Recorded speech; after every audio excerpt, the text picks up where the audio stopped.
shall not make for yourself an idol, whether in the form of anything that is in heaven above, or that is on the earth beneath, or that is in the water under the earth.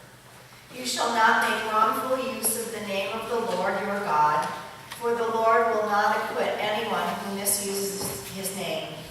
Remember the Sabbath day and keep it holy. 6 days you shall labor and do all your work. Honor your father and your mother, so that your days may be long in the land that the Lord your God is giving you. You shall not murder. You shall not commit adultery. You shall not steal. You shall not bear false witness against your neighbor. You shall not covet your neighbor's house.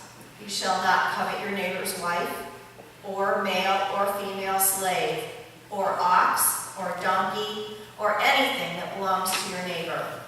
When all the people witnessed the thunder and the lightning, the sound of the trumpet, and the mountain smoking, they were afraid and trembled and stood at a distance, and said to Moses, "You speak to us, and we will listen. But do not let God speak to us, or we will die."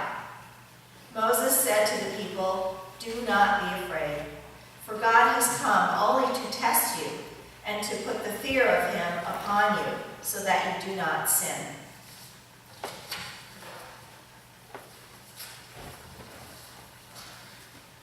So I wonder if you were listening closely. It's not part of the sermon, but I thought I'd make a point out of it. Did you notice that one about coveting? What shall you not covet? Your house, the neighbor's wife, the male or female slave, or ox or donkey. So you can see the attitude of the ancients, that one's wife was a possession. You see? So we always have to, I think it's a pretty good commandment, but we got to be careful also of some of the implications in there. The implication is that a woman was belonging rather than a distinct human being. So, moving on. After a long and arduous rummage week, I will alleviate some of the fatigue with a story or two. So a Sunday school teacher was teaching about the 10 Commandments to the little kids in the Sunday school class. 5 and 6-year-olds, and after explaining the commandment to honor thy father and thy mother, the teacher said, "Well, that's a good one. What about, is there one that talks about honoring your brother and your sister, or anything else about it in there?" And one little kid didn't miss a beat. She raised up her hand. She says, yeah. She says, "Thou shalt not kill."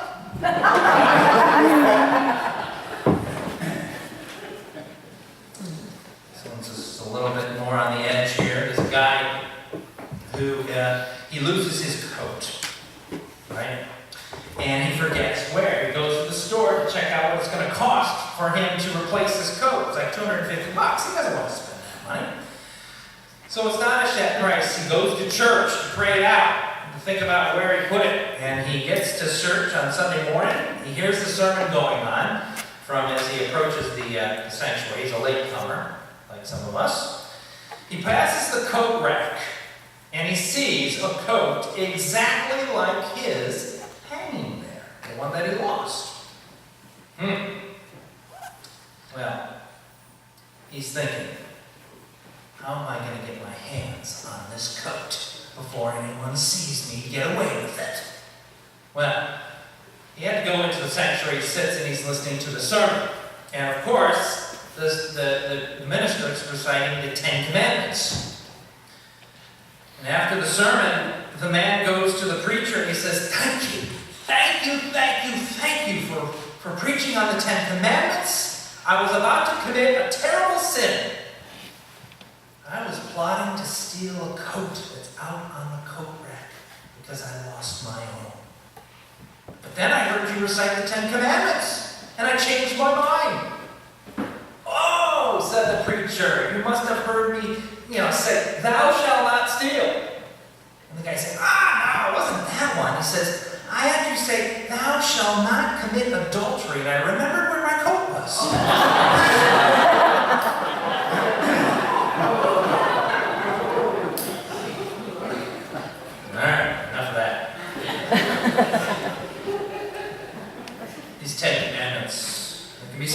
social and political hot potato. You know, when I traveled to southern Ohio to visit with my family, they used to live in Cleveland. They moved all down to Cincinnati out in the middle of a big field, out in the middle of nowhere. But when you drive around that area, oftentimes you'll see a sign out on the front lawn that it looks like a tablet like the Ten Commandments, and sometimes it'll just be the Ten Commandments listed. Or it'll say something to the effect that we need to return to the time when the Ten Commandments were strong and true and we followed them exactly.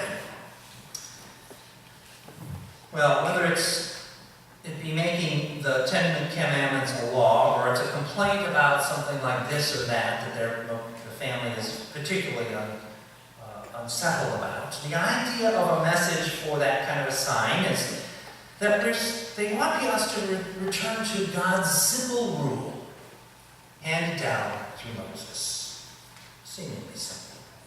Now, I sympathize with the feeling of some of these people as, you know, we want there to be a rule of law. But I wonder, do they think that everyone is simply living a lawless life? It is simply rampant, that lawlessness is rampant. I wonder. It's the same question I have for the original people who first got the Ten Commandments.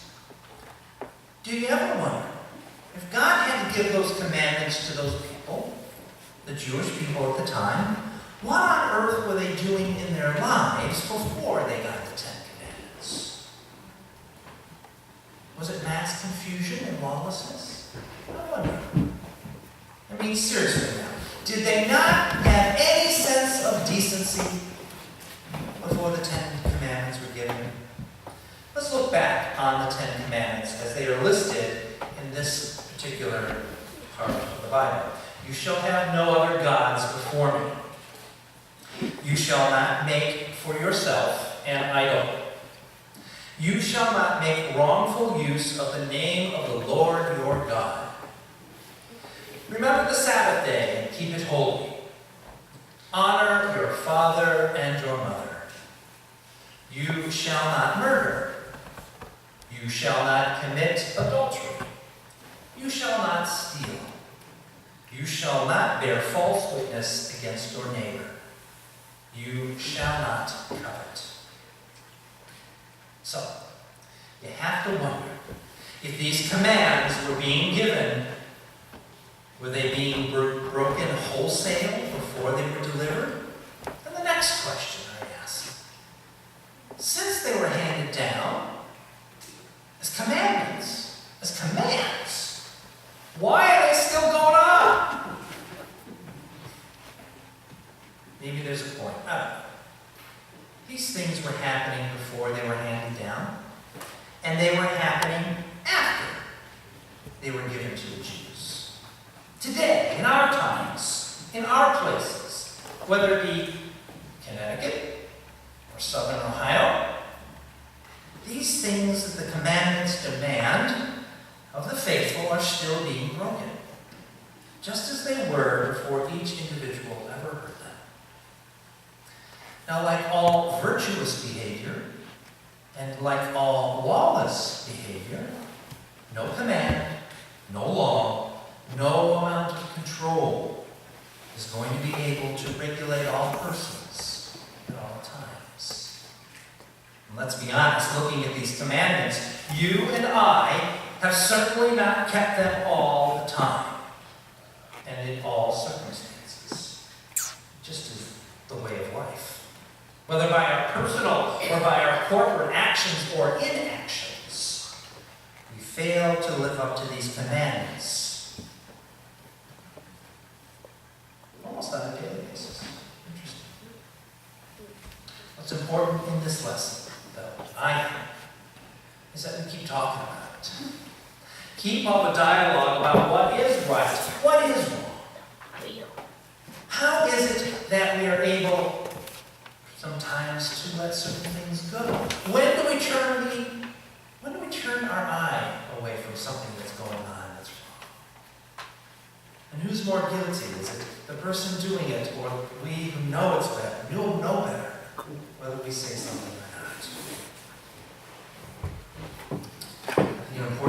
each of us are careful also, though, and most importantly, because I worry about this when I see those Ten Commandment signs in a lawn somewhere, I also sometimes see this sort of imaginary finger pointing at me, saying, "Ah, you're doing something wrong!"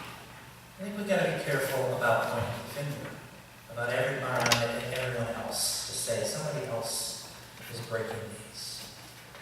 And you know what they say about when you point a finger, you got three more pointing back at you. Right? So we need to be careful when we say that everyone else is lawless. So, that's our message for today. I pray that you consider these commandments. Pray that you consider them in your life and how they affect you and how you will deal with others in the world. I hope you do so, as I told the kids, with great love, with great compassion, with a perspective that perhaps only our God can provide. Friends, may the Lord be with you. Let us pray. Gracious God, so many gifts that we have been given